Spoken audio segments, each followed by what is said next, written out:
João VI. Então o Brasil exigiu a cessão da Guiana Francesa, uma colônia disputada entre França e Portugal, como reparações pelas perdas durante as invasões napoleônicas. Com isso, o Brasil anexou a Guiana Francesa, expandindo suas fronteiras para o norte e fortalecendo sua posição estratégica na América do Sul. Em 1816, Dom João VI, ciente da fragilidade da Espanha após as guerras napoleônicas e sabendo que a Espanha não poderia manter suas colônias na América, enviou uma proposta ao governo espanhol para comprar a região do Rio da Prata. Com a situação econômica da Espanha debilitada, o governo espanhol se viu forçado a aceitar a oferta e vendeu a região ao Brasil, expandindo ainda mais o Império Brasileiro. Em 1820, a Revolução do Porto exigiu uma monarquia constitucional em Portugal, forçando Dom João VI a retornar ao país. Contudo, em vez de ceder à pressão, Dom João VI enviou seu filho, Dom Pedro I, para Portugal, para garantir que o Brasil continuasse unido ao Reino Unido de Brasil,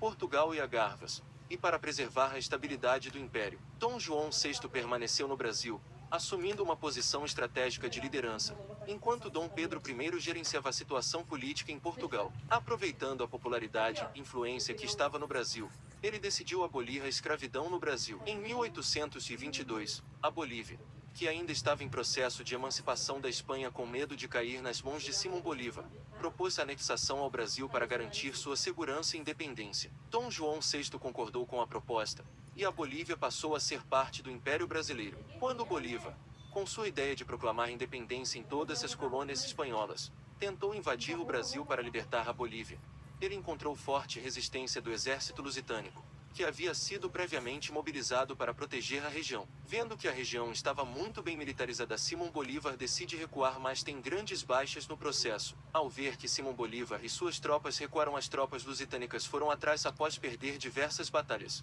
e perder quase que por completo seu exército. Bolívar recuou para o Haiti, enquanto o Brasil consolidou sua posse da Bolívia. Após a vitória sobre Bolívar, Dom João VI proclamou-se rei da Grã Colômbia e anexou o Peru, simbolizando sua liderança na América Latina, sem anexar formalmente os territórios da Grã Colômbia. O Brasil passou a ser visto como o principal defensor da União das Nações Latino-Americanas, mantendo uma grande influência política e militar sobre os países da região. Em 1826, Dom João VI faleceu, e Dom Pedro I retornou ao Brasil para assumir o trono, deixando seu filho Pedro em Portugal. Em 1830, Dom Pedro I, ciente da crescente influência dos Estados Unidos nas Américas e da possibilidade de compra do Alasca pelos americanos, antecipou-se e adquiriu o território do Alasca dos russos, garantindo a expansão do Brasil para o norte da América do Norte. Em 1833, termina o plano de construir ferrovias por todo o Brasil, tornando-se o primeiro país latino a ter esse feito.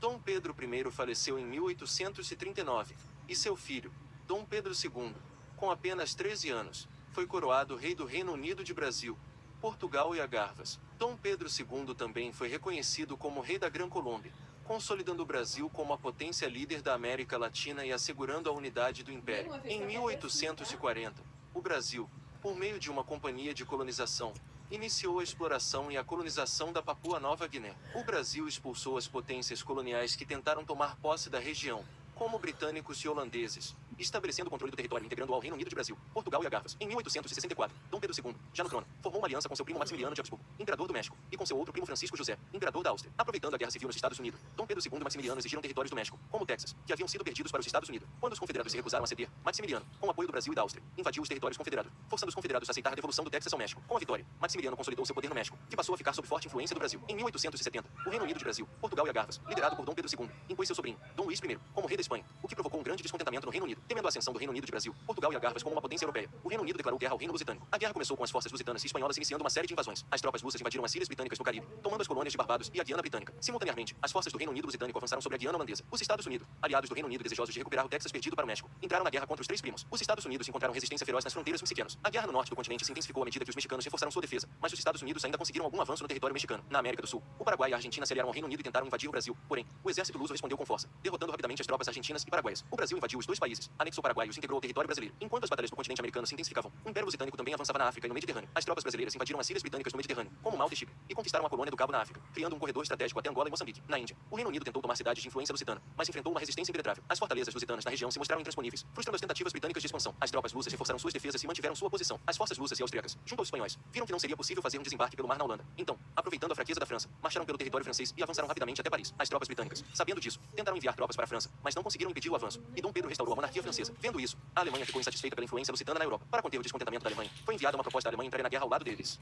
Em troca da anexação de Luxemburgo, partes da Bélgica e da Holanda, o Reino Unido de Brasil, Portugal e Algarvas, agora aliado à Alemanha, invadiu os Países Baixos, a Bélgica e Luxemburgo. Após uma série de batalhas com a resistência holandesa, a Alemanha conquistou Luxemburgo e a Bélgica. Em 1882, os Países Baixos se renderam, e Dom Pedro II se autoproclamou rei dos Países Baixos e da Bélgica, estendendo ainda mais sua influência sobre a Europa. Com isso, o Reino Unido se rende. Após anos de conflito, os Estados Unidos, exaustos da guerra, finalmente se rendem também aos lusitanos, e Dom Pedro II colocou seu neto, Dom Pedro de Alcântara, no trono do novo reino dos Estados Unidos, encerrando a resistência estadunidense e solidificando o domínio do Império Lusitânico nas Américas. Após o longo e exaustivo conflito, Dom Pedro II proclamou o Império Lusitânico e integra a Gran Colômbia ao Império, e negocia com o Chile que deixaria o Chile anexar toda a Patagônia. Em troca, o Chile se juntaria ao Império. Após a rendição de seus principais inimigos, o Reino Unido e os Estados Unidos, os países assinaram um tratado de paz, que ficou conhecido como Tratado de Bruxelas. O México anexou todos os territórios perdidos na Guerra Mexicano-Americana, enquanto o Império Lusitânico conquistou várias colônias e territórios estratégicos, incluindo as Guianas, as colônias britânicas e holandesas no Caribe, a ilha de Timor-Leste, Hong Kong, Singapura e a colônia do Cabo na África. Além disso, o Brasil se tornou a potência dominante na Europa Ocidental, com Dom Pedro II exercendo uma forte influência sobre os países da região. Em 1890, o Império Lusitânico alcançou um novo marco em sua expansão territorial com a partida da África. Aproveitando a fragilidade das potências europeias e o poderio militar de suas colônias, o Império Lusitânico conquistou vastos territórios africanos. Ele anexou o Marrocos, o Congo e o Canal de Suez, mantendo suas colônias e consolidando sua posição dominante no continente africano e no controle das rotas comerciais estratégicas. Em 1899, o imperador Dom Pedro II faleceu, deixando um legado monumental e uma vasta rede de influência na Europa e além. Seus sobrinhos e primos herdaram os tronos dos países europeus, onde ele havia se proclamado rei. Em 1900, durante a rebelião Boxer na China, o Império Lusitânico se alinhou com as potências europeias para conter os rebeldes. O Império Lusitânico, utilizando seu imenso poder militar, conseguiu subjugar a revolta. Como resultado, anexou mais territórios na China. Como você morreu em sua vida passada?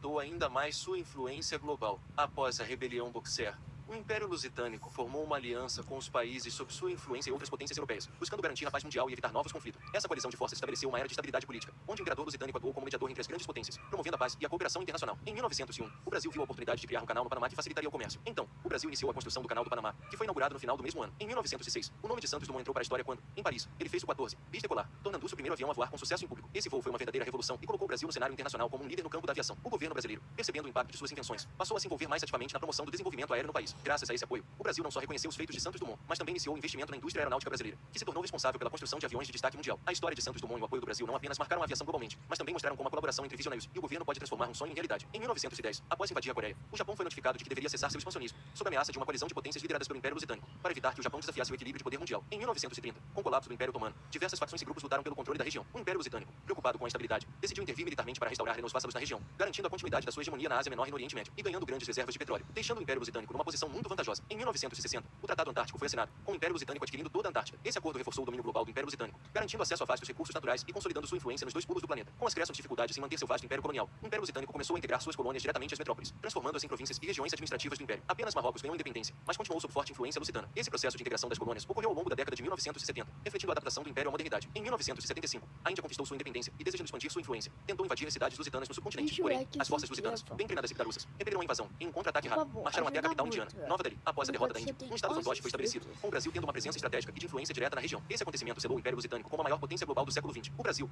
com a capital no Rio de Janeiro, tornou-se o centro administrativo e político do Império, que abrange territórios em todos os continentes, criando um regime onde a monarquia lusitana reina suprema sobre vastas porções do mundo. O Império Lusitânico, no final do século XX, continuou a ser uma potência única, controlando vastas regiões da África, Ásia, Europa e Américas, mantendo sua posição dominante enquanto as outras potências globais tentavam se ajustar ao novo equilíbrio de poder estabelecido, funcionando como um sacro império com diversos reinos e reis, mas com o imperador do Brasil sendo o centro do império, com uma economia em crescimento constante, uma infraestrutura nunca vista e abrigando diversos povos e estabelecido, funcionando. Caso você tenha gostado do vídeo como um sacro império com diversos reinos e reis, mas com o imperador do Brasil sendo o centro do império, com uma economia em crescimento constante, uma infraestrutura nunca vista e abrigando diversos povos e culturas.